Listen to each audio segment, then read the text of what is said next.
3. Assalamualaikum warahmatullahi wabarakatuh.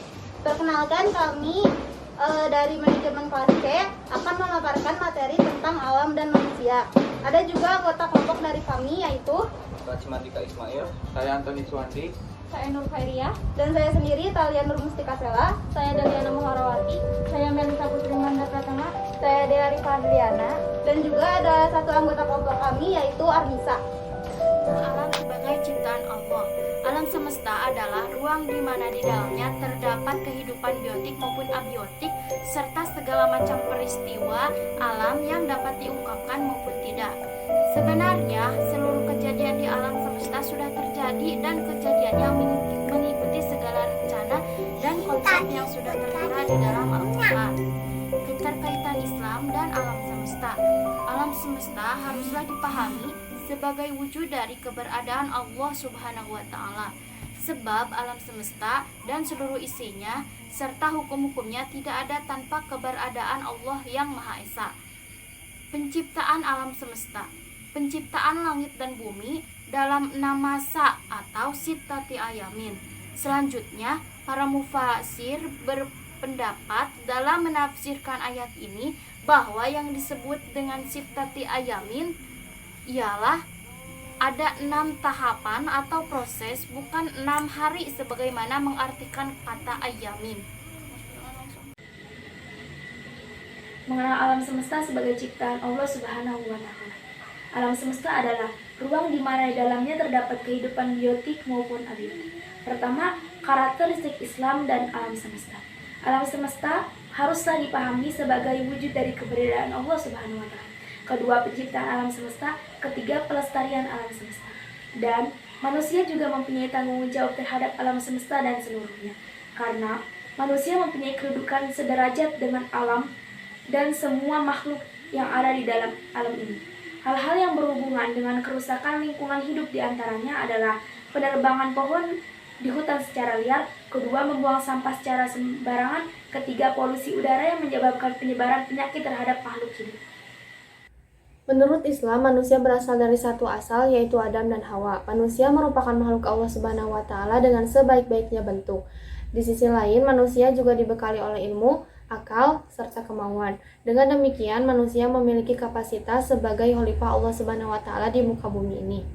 Sedangkan secara umum, pengertian manusia adalah spesies primata dengan populasi terbanyak, persebaran yang luas, dan dicirikan oleh kemampuannya berdiri di atas 2 kaki, serta otak yang kompleks, yang mampu membuat peralatan, budaya, dan bahasa yang rumit.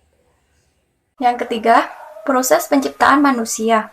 Setelah Allah menciptakan manusia yang pertama dari tanah, selanjutnya Dia menciptakan manusia setelah Adam dari saripati tanah. Lalu berubah menjadi air mani yang disimpan di rahim. Lalu air mani berubah menjadi segumpal daging, terus menjadi tulang belulang.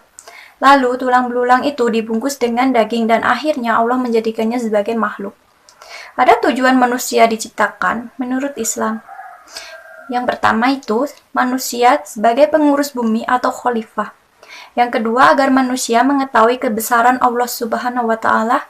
Yang ketiga, mengemban amanah. Dan yang terakhir, beribadah kepada Allah Subhanahu wa Ta'ala. Tujuan ini mendidik manusia untuk senantiasa meningkatkan keimanan dan ketakwaan kepada Allah Subhanahu wa Ta'ala. potensi dan sifat dasar manusia. Manusia menurut agama Islam adalah makhluk Allah yang berpotensi. Ada 3 kata yang digunakan untuk menunjukkan kepada manusia. Kata yang digunakan adalah bashar, insan atau nas, dan bani Adam. Potensi fisik merupakan organ fisik manusia yang dapat digunakan dan diberdayakan untuk berbagai kepentingan dalam pemenuhan kebutuhan hidup. 2. Potensi mental intelektual merupakan potensi kecerdasan yang ada pada otak manusia, terutama otak belah kiri. 3. Potensi sosial emosional merupakan potensi kecerdasan yang ada pada otak manusia, terutama otak belah kanan. Potensi mental spiritual merupakan potensi kecerdasan yang bertumpu pada bagian dalam diri kita yang berhubungan dengan kearifan di luar ego. 5. Potensi ketangguhan merupakan potensi kecerdasan manusia yang bertumpu pada bagian dalam diri kita yang berhubungan dengan keuletan, ketangguhan, dan daya juang yang tinggi. 5. Tugas, peran, dan fungsi manusia. Manusia merupakan makhluk yang dianugerahi akal dan pikiran, serta hati nurani. Tugas manusia. Manusia sebagai khalifah. Manusia bertugas untuk berdakwah yang dilakukan melalui lisan dan perbuatan. Fungsi dan peranan yang dilakukan Allah kepada manusia. Manusia memiliki peran yang harus dilakukan, yaitu sebagai pelaku ajaran Allah dan pelopor dalam pembudayaan ajaran Allah. Yang ke-1, menjadi abdi Allah, yaitu hanya bersedia mengabdi kepada Allah. Yang kedua, menjadi saksi Allah sebelum lahir ke dunia ini. Yang ketiga, khalifah Allah sebenarnya adalah perwakilan Allah untuk berbuat sesuai dengan misi. Peran yang hendaknya dilakukan seorang khalifah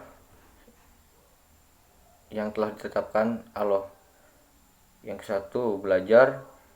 Kedua, mengajar ilmu. Yang ketiga, membudayakan ilmu yang telah diketahui bukan hanya untuk disampaikan kepada orang lain, melainkan dipergunakan untuk dirinya sendiri dahulu agar membudaya. Nama-nama manusia menurut Al-Quran. Menurut Al-Quran, manusia dikenal dalam 3 kata yang biasa diartikan sebagai manusia. Yang pertama, ada Al-Bashar. Al-Bashar adalah gambaran manusia secara materi yang dapat dilihat, memakan sesuatu, berjalan, dan berusaha untuk memenuhi kebutuhannya. Dan yang kedua, ada Al-Insan. Kata Al-Ins atau Al-Insan disebut dalam Al-Quran sebanyak 65 kali. Kata Al-Ins senantiasa dipertentangkan dengan Al-Jin atau jin. Dan yang ketiga, ada An-Nas. Dalam konsep An-Nas, pada umumnya dihubungkan dengan fungsi manusia sebagai makhluk sosial. Manusia dari alam ke alam. Menurutnya, umat manusia akan hidup di 5 jenis alam kehidupan. Yang pertama adalah alam ruh, yaitu alam di mana umat manusia masih berwujud ruh tanpa raga. Yang kedua, yaitu alam rahim, adalah masa perpindahan sejak pertama dalam tulang sulbi para ayah dan rahim para ibu. Yang ketiga, yaitu alam dunia, masa kehidupan sejak dilahirkan dan diwafatkan oleh Allah Subhanahu wa Ta'ala. Yang keempat, yaitu alam barzah. Ketika manusia meninggal, mereka akan menempati alam ini sampai hari kiamat tiba. Yang kelima, yaitu alam akhirat, masa kehidupan di alam yang kekal dan kenikmatan surga atau dalam kepedihan neraka.